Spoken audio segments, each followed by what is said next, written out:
Hey viewers, you're watching The Savera and I'm Vidhi Joshi. US President Donald Trump has announced a sweeping 50% tariff on all copper imports into the United States and signaled that pharmaceutical products could soon face duties as high as 200%, though no timeline was confirmed.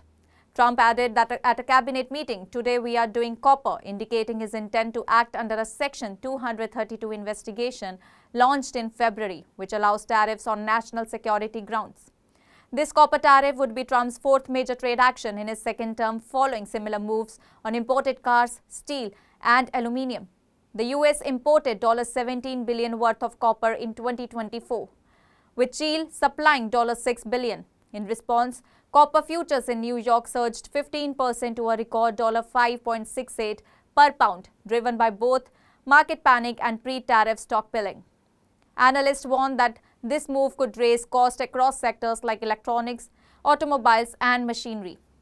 Al Hansen of Saxo Bank called it a massive tax on consumers, suggesting that the administration may eventually opt for a staggered rollout to mitigate the blow.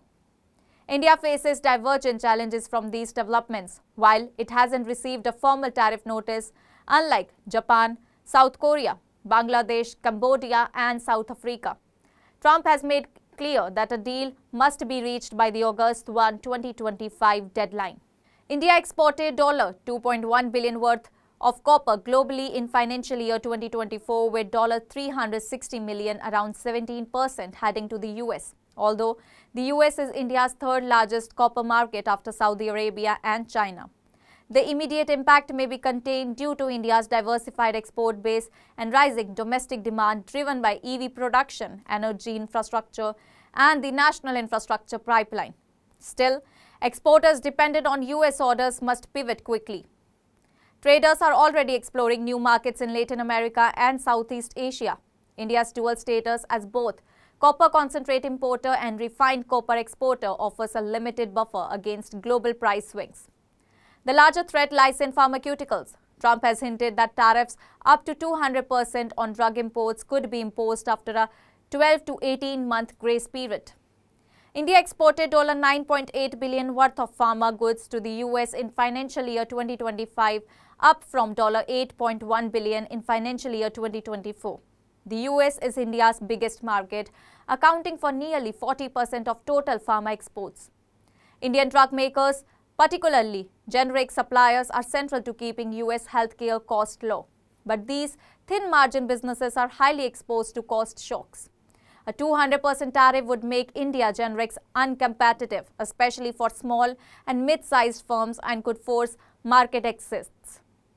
Large players like Sun Pharma, Cipla, and Dr. Reddy's may consider moving some production to the US, but high cost and FDA compliance hurdles make this difficult.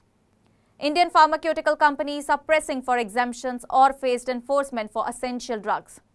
Donald Trump has said a deal with India is near, but warned that the August 1 deadline will not be extended. The absence of a formal notice suggests talks are in advanced stage, but the time is running out. Financial markets have responded to the uncertainty. The Indian rupee fell to 85.84 per dollar after Trump's remarks, reflecting concerns about trade and foreign exchange flaws. Pharma stocks dropped 2 to 4% on July 8 before partially recovering amid reports of potential delays. Broader markets remained flat as investors await clarity on trade talks. India is proactively seeking to diversify pharma exports, focusing on Latin America, Africa, and Asian regions with growing demand and similar regulations. Domestically, the government is likely to boost production-linked incentive schemes, particularly for APIs, biologics, and biosimilars. Policy tools under consideration include tax rebates, faster drug approvals, and improved infrastructure access for pharma clusters to cushion potential losses. If India can finalize its trade deal with the US before August 1 deadline, it may secure key exemptions or at least a phased rollout of the tariffs. Given the essential nature of pharma exports to US healthcare, preferential treatment remains possible. But the window for a resolution is narrowing, and failure could carry steep consequences for Indian exporters and US consumers alike. That's all for now. Stay tuned to the Savera for more updates. Do like, comment, and subscribe to the channel.